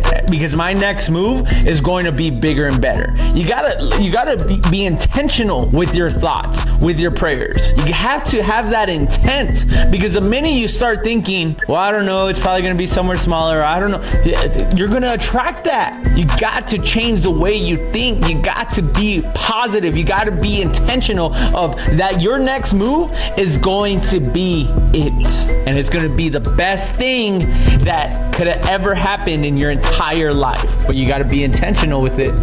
Yeah. Remember this house was already sold back in December. You had made that decision. That's true. We're past that. We're past that already. Good one, Will. Good one, bro. We're here, baby. We on the playing field. We are playing. One more mentality.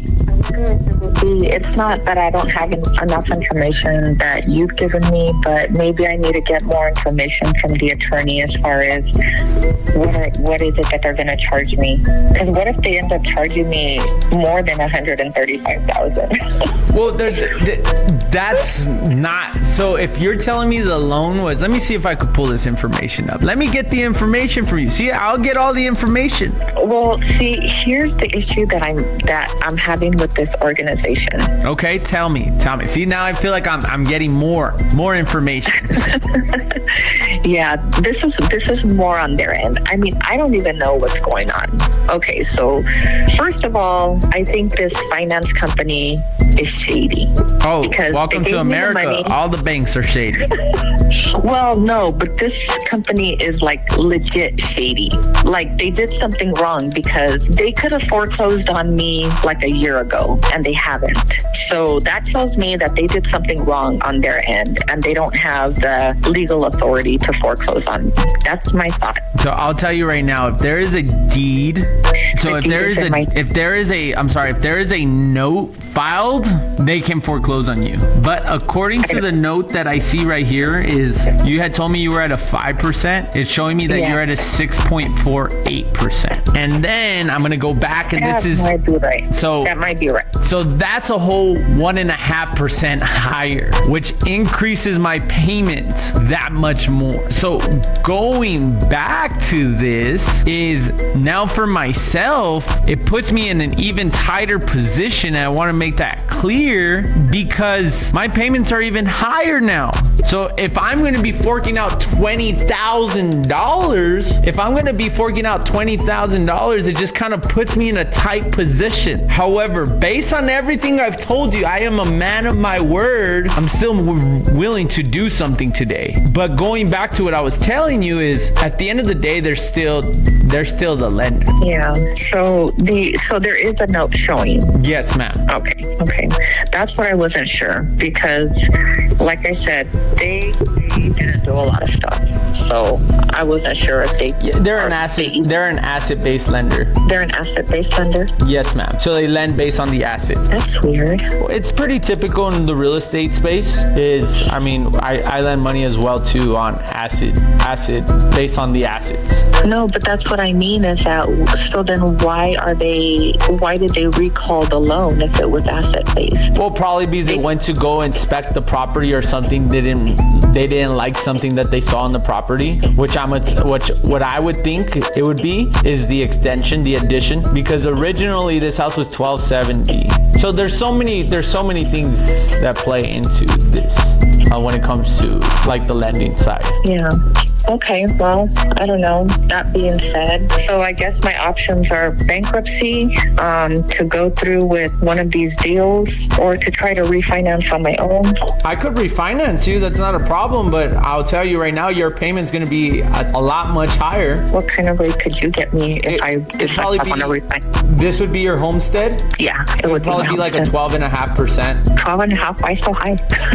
Just because where rates are at right now, and that's why when I buy it subject to, and going back to me buying the 5%, I'm buying your terms. I'm really buying the rate of the house. Oh, gotcha. Right now, interest rates are at 8.5%. Okay, 8.5%. So what would a payment look like if you were to finance me? Well, just depending on what you owe, but probably let's just call it 150 if it is true. I'm just gonna go a little higher. Closing costs, try to roll that all in. 150 at 12%, it would be 1543 plus taxes and insurance. So about almost close to $2,700. About $2,700? Yes, ma'am. But again, Jeanette, you told me you didn't want to move into the house. Just saying. Yeah, I know. Just saying. You keep pulling yourself back. I know. Back. And at the end of the day, do not let your decisions be made on your emotions. That's true. And can I ask, how did you get my information? I know you said that it was like a friend of a friend. Yeah, so I work with, so what I do is I buy real estate. I'm really known in the real estate space, and people know that I buy deals and I specialize in these deals. So one of our students had another person that was calling, his team was calling, and they know I specialize in these types of deals, and that's exactly how it ended up on my desk. Oh, okay. And do you have a company, or do you just do this as a sole proprietor? Yeah, I have a company. Our office is here in the West Side. I was about to invite you, but you're not in town. But if you're ever in town, you're more than welcome to come. It's here in the West Side. I have a team of about almost 20 employees. Oh, okay. The biggest thing here is you don't want to let your emotions mess with your decision. And I think that's what's happening. No, I know that's what's happening. The biggest thing here, Jeanette, is you already had made the decision when you signed the contract the first time that you were selling this house. It's just hard to take less than, what I had already thought I sold the home for, because that was really going to help a lot. And now I'm just kind of back to, I'm still going to be struggling, but not as much. So, okay. So again, the second option was Oh, okay. What did you say? I just heard the second option was, and then you paused. Oh, sorry. Okay. The second option was the $250,000 20,000 down and then 115. Well, again, it goes back. We're going based off of a 135 balance. Now, if that balance is less, it could be like you can gain more. Okay. Does it happen to say on the note how much my balance is? No, it doesn't. Not that I see. It does. Okay. But based on that, I mean, it's not going to change. Well, here's another thing. Do I have to pay utilities? If I told you didn't have to pay utilities, is this something you want to move forward on? Well, I mean, I'm thinking about it, but... Roxanne, you don't have to pay no utilities. You don't even pay no insurance. And guess what? You don't got to pay no taxes. You ain't got to pay nothing no more. Jeanette. So no taxes, no... What did I call her? Question. I still have my furniture, like my sofas there. Am I going to be able to get them out? Yeah, absolutely. So I have my sofas, and then I have a bedroom, and I have 2 bedroom sets. Okay. So I'll be able to collect those? Yeah, that shouldn't be a problem as long as we take care of it before we close. Would that be an issue? Possibly, only because I don't have money and I'm not in El Paso. I'll help you with that. I'll make sure that you get your stuff. I mean, I can look to see a pod to get it, routed over here to Utah. Okay. Well, yeah, like I said, why don't we now you're adding another. You don't need to add another. Allow me to help you. I will help you out with it until you get back on your feet. Then you could send it out to Utah. Okay. But you could still look for a quote to see, so that way we could price it out and then we'll figure out something. Yeah, I just like to keep it in a pod because the pod can go anywhere in the U.S. And just in case, like, I'm not here, because right now I'm very close to Idaho. Dispo, your phone is ringing. Idaho or Wyoming or any of the other upper states up here, then I would need my pod to be able to move instead of like having it in a storage facility and then taking it out and having a trucker pick it up and delivering it. So I think the pod is a lot easier. Okay. At least it was easy. As when I moved out here, it was very easy. So yeah, I mean, if that works better, I mean, that's an option as well too, and most definitely I'll allow you to get all that stuff out. Okay. And then so with that second plan, so you would be paying the taxes, which the company hasn't paid because I just still saw them on the records. And then you would pay the utilities, and then you would help me get my stuff out. I'm doing all the work. Yeah. God sent you me. You asked and you received. Oh. You asked and you received. There's no way you could disagree with me on that. I'm just nervous about the 30-day close. What if it's sooner? I mean, if we can do it sooner, that would be better. I will do my best to do it as fast as possible. Is there any way, I know I had said 20,000 down, but that's like me, that's very, way that we can work with that. And I mean, obviously, like $15,000 down? No. I mean more. Oh, more? Because I'm not sure. Jeanette, the biggest thing here is I'm still putting money into the property. I still got to spend money. And on top of that, I still need to pay the arrears. So to say that, like, I know I'm already overpaying, I'm putting myself in a tight position. And especially now that I'm at a 6.5%. Because I had another seller with the exact same situation, guys. Okay, so then another question. Yes, ma'am. What if you start working on the property and then you just decide, I just don't want to do this. And then you stop paying me my payments. See why real estate is one of the best investments you can make is you're protected by the asset. So if I were to get abducted by aliens, if something were to happen to me, you've already collected a down payment from me that you keep. You already get the property back with all the equity that I built into the property, and you take back the property. That's a great question. Okay. Can I still think it over? I think I'm going with that. Life's about a decision, Jeanette. And again, I don't want to waste your time, and most importantly, I don't want to waste my time. However, have you received enough information to make a decision right now? Well, I mean, what's stopping us from making the decision right now? That's what I want to know. I feel like I'm not explaining this correctly. No, you're explaining it good. I mean, So let me ask you, what is it that you need to think about? That's what I'm just curious of what it is that you need to think about. Well, I just need to look at my situation. I need to look at all my bills. Like, I'm going to look into some pods to see, how much exactly it's going to cost me to move out of here. And I want to talk to my landlord about the situation and see, if I'm going to have to stay here until the lease is up, because I signed a year's lease. So what are you thinking right now? Like, what are you planning on doing? Do you plan to come back to El Paso? Is that what you're thinking? Well, I was planning on going back only because I am not going to have a place to live, having no job. So at least in El Paso, they haven't foreclosed on me yet. And so I was planning on moving back, filing for bankruptcy to be able to keep my home, and then getting on some sort of payment plan to repay and just going from there. I didn't really have a plan. So let's one more time, Jeanette, is the house you do not plan on keeping. You're using it as a safety blanket right now. Yeah. You're emotionally attached. Mm-hmm. If you're coming back to El Paso, you are not going to move back in the house. What's going to happen is, this is what I'm going to do for you is, again, we're going to close on this. I'm going to do it as fast as possible. I'm going to help you get into a rental, and I'm going to make sure you are not without a house, whether it be an apartment on Alameda for 1 month and then moving into an actual house. However, there is no reason for us to not move forward today based on the information that I've already given you. Well, the only reason not to move forward is just because I'm not sure. And I don't want to have remorse of what I'm doing.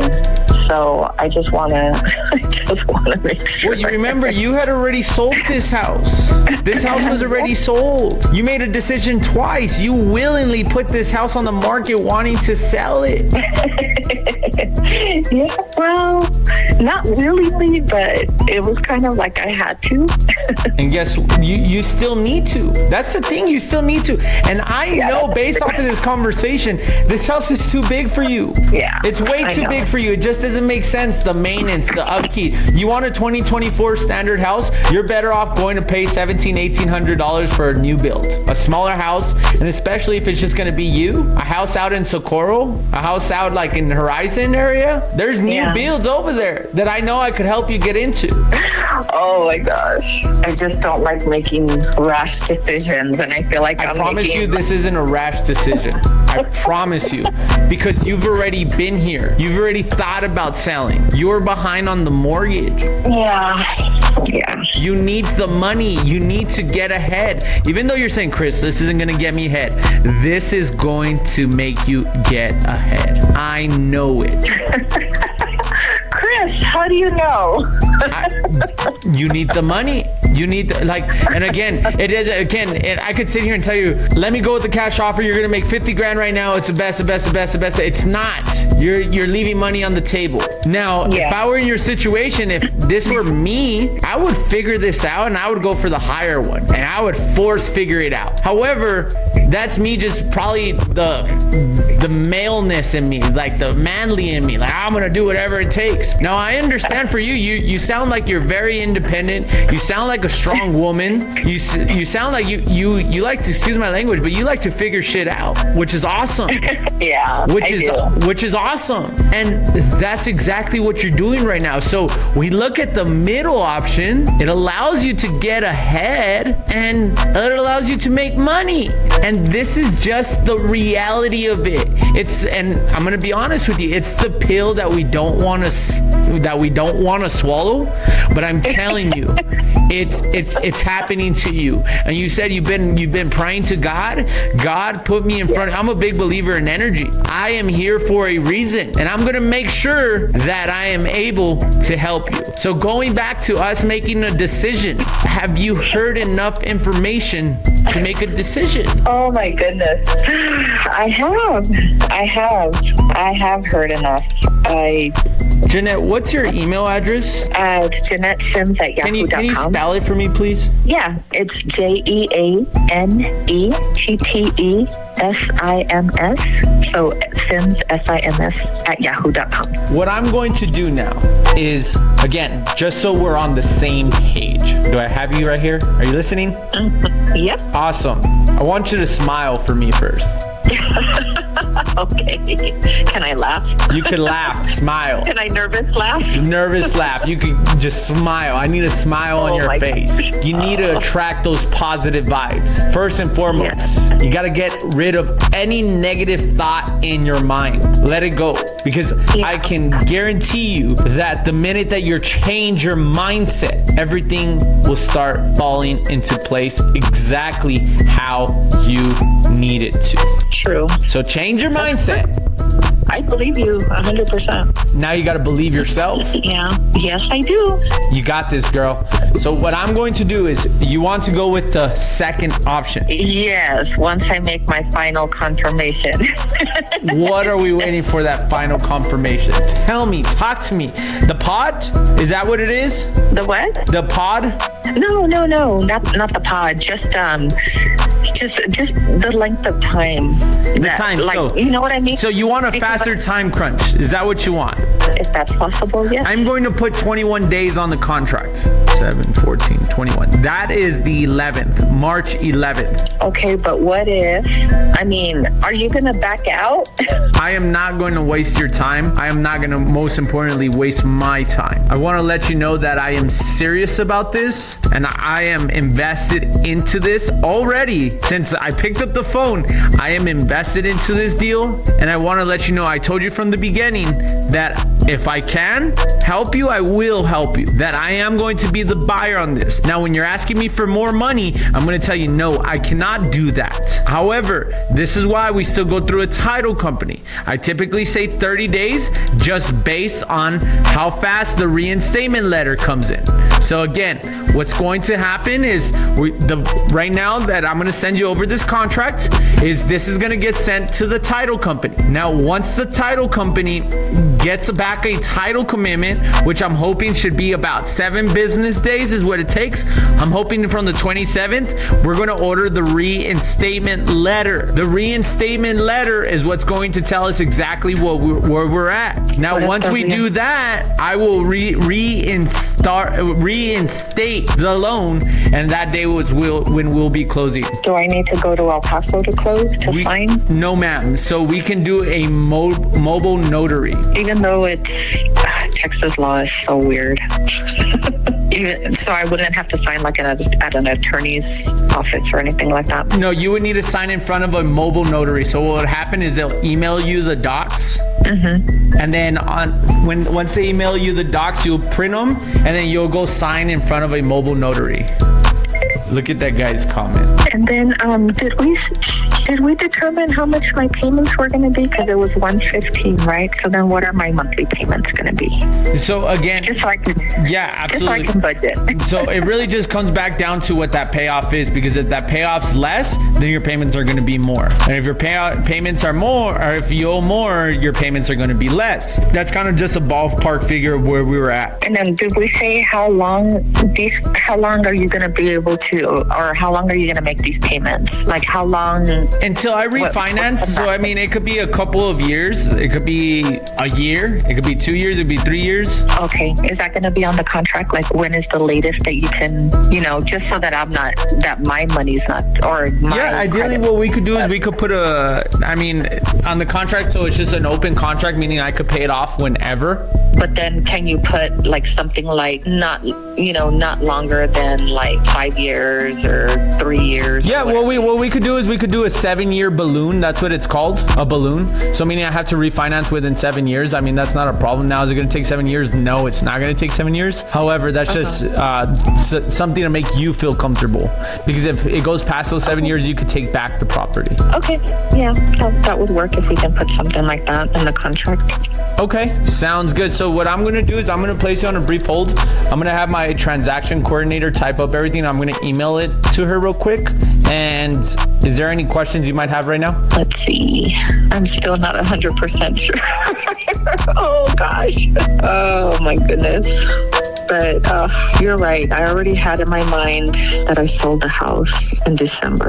You had made that decision back in November when you first stopped making payments. Well, actually, I made it in August when I listed it. See, even longer, August. Yeah, I know. You're right. It's just that emotional attachment. Okay.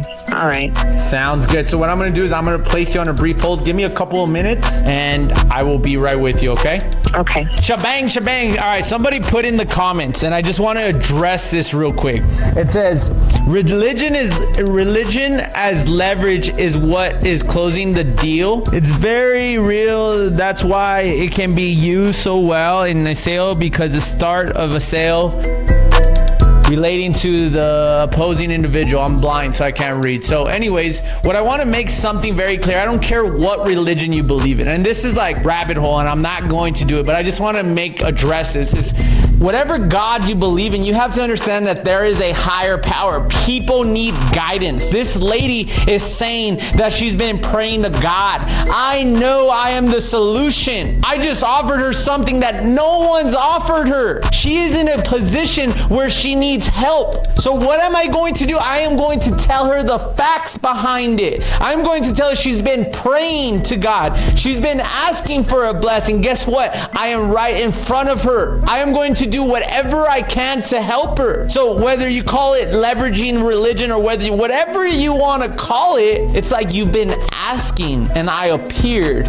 on this phone call because this phone call was never supposed to happen. Brandon wasn't supposed to be on this call. Brandon was never on these calls. Will sat on these calls for 300 days. I've been doing these calls for over 300 days, back to back to back to back. There's a reason why she ended up on my desk, because I'm here to help her, guide her, and give her the information she needs. So regardless of however you want to fucking take it, good. I will be right back. I'm gonna go get this contract signed now. Jeanette? Yes? Please bear with me, okay? I am they're working on it right now. Okay, sounds good. Let's grow, baby. Let's grow, baby. All right, so I'm gonna need to call this lady back. I'm gonna get her the information. I'm gonna send her the contract. So this is one thing I don't recommend you do. However, I want you guys to understand something, and let me hang up the call with her real quick. Jeanette? Okay, cool. So I went ahead and sent everything to her. She's not at her desk right now, so it's probably gonna take about 30 minutes to an hour. Can I call you back once I send it to you? Yeah, that'd be great. Okay, Jeanette, I just want to let you know you have to have the positive mindset. That's all I want to end this call on. And I just want you to know that every decision that you make has to be one decision closer to get you to where you really want to go.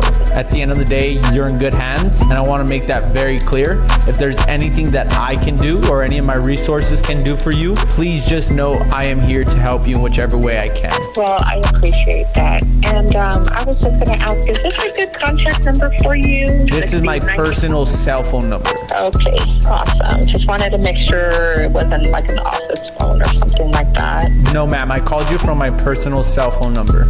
Okay. And then, what's your last name, Chris? Silva. Silva. Okay. Thank you, just so that I can put it in my contacts. Yeah, absolutely. Yes, ma'am. I'll give you a call as soon as I have that ready, okay? Okay, sounds good. Thank you so much. You have an amazing day.